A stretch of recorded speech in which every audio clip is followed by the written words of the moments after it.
Happy with Giridhari পরিবারে আমার সকল বন্ধুকে স্বাগত। সামনে শ্রীকৃষ্ণের জন্ম উৎসব অর্থাৎ জন্মাষ্টমী। সেই জন্মাষ্টমী নিয়ে কিছু কথা আজকে বলবো। জন্মাষ্টমী হলো ভগবান শ্রীকৃষ্ণের শুভ জন্মতিথি।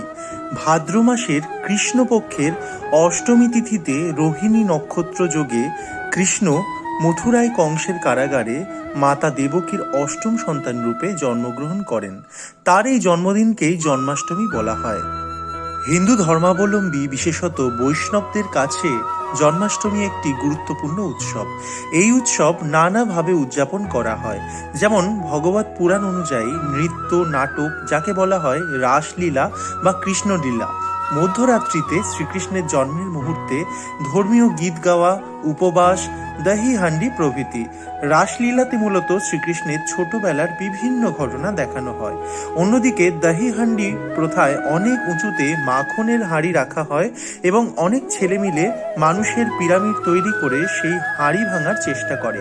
তামিলনাড়ুতে এ প্রথা উড়িয়াদি নামে পরিচিত। তো বন্ধুরা, এবার জেনে নেওয়া যাক 2024 সালের জন্মাষ্টমী কবে পালন করা হবে।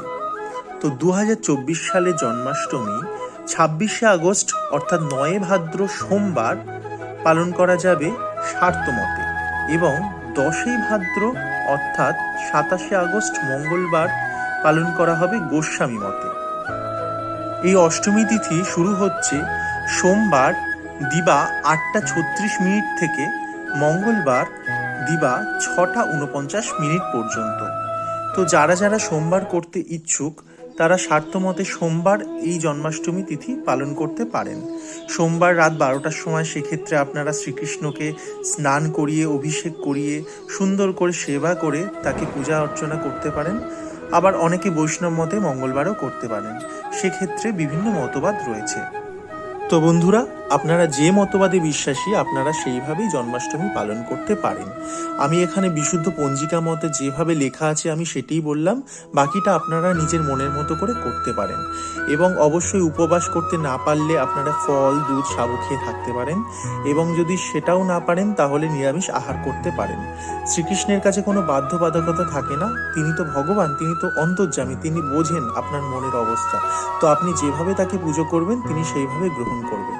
তবে চেষ্টা করবেন শুদ্ধ মনের ভক্তি দিয়ে তাকে শ্রদ্ধার্ঘ্য নিবেদন করতে। তো বন্ধুরা, আজকের ভিডিওটা যদি ভালো লাগে অবশ্যই লাইক, কমেন্ট, শেয়ার করে দেবেন। সকলে ভালো থাকবেন, সুস্থ থাকবেন। রাধে রাধে।